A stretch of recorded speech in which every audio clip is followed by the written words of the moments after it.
and Tyler Conradi. If you're watching this video, then you likely booked Cara at Yurtopia, and I'm here to show you around. Come on in. This is your main deck living area. You have all your amenities in front of your yurt. Several of our amenities work with gas, and I wanted to show you how to work them. So this is your kitchen.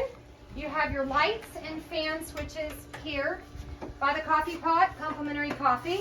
We have a hot plate, refrigerator, ice bucket, pots and pans, utensils, and then we have the grill.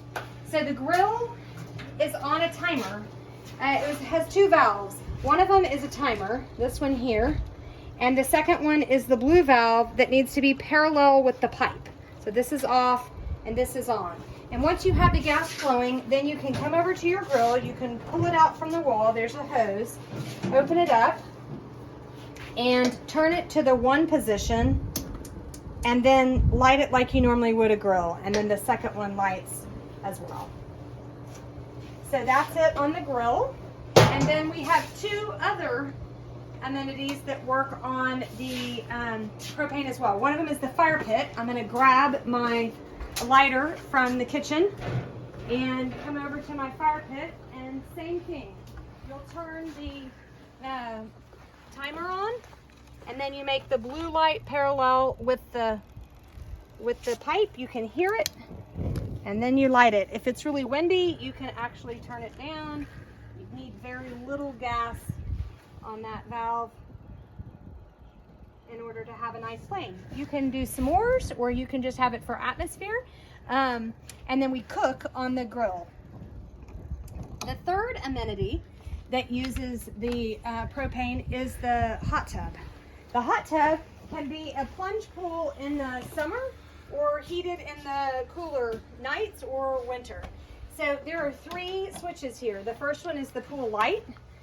It turns on the light in the pool. The second one is jets only. This is a little egg timer that you can switch on. If it's not currently running when you get here and you want the flow of water, then you turn this one and it'll turn it on. It's also set up on a timer, so sometimes it's just running on its own because it's filtering the water. And then the third one is the heater.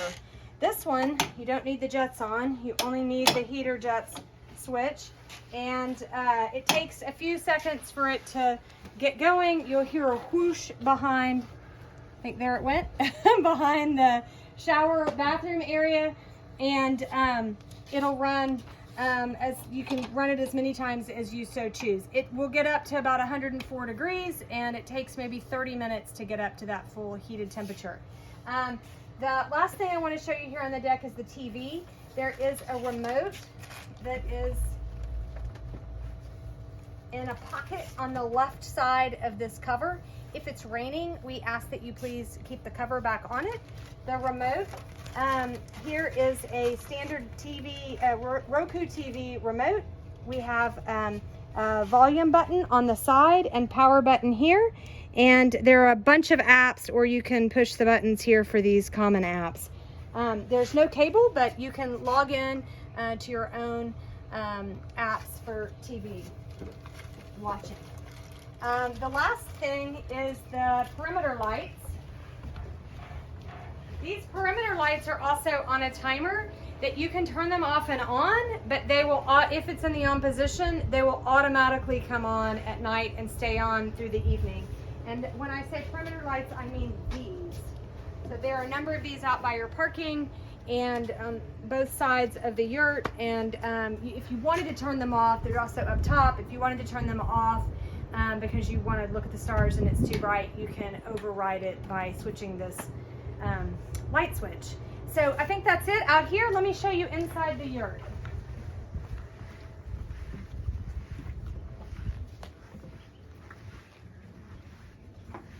Oops. Come on in. This is your yurt, Cara, and hopefully when you walk in, it's warm in the winter and cool in the summer, but if not, and you need to change the temperature, there is a remote control for this unit. It's called a mini split. The remote control there are better instructions in a booklet on the desk, but just in case you haven't used this before, there's a fan button that you can push that will change the amount of blowing that's happening. There's a mode button that switches between different modes. In the fall and winter, we tend to leave it on automatic because it can be cool at night and warm during the day, and then of course temperature. So the main point is that you need to get it close enough to the unit that you hear it beep. And when you hear it beep, you know it got your message, and you've changed the temperature or the mode or the fan. And that's about it. So we have a guidebook on the table. We have a guest book. We love for guests to fill in, write some messages, tell us what you thought, and there's a survey that we would love for you to fill out. We really appreciate your feedback, and we hope you have a great stay.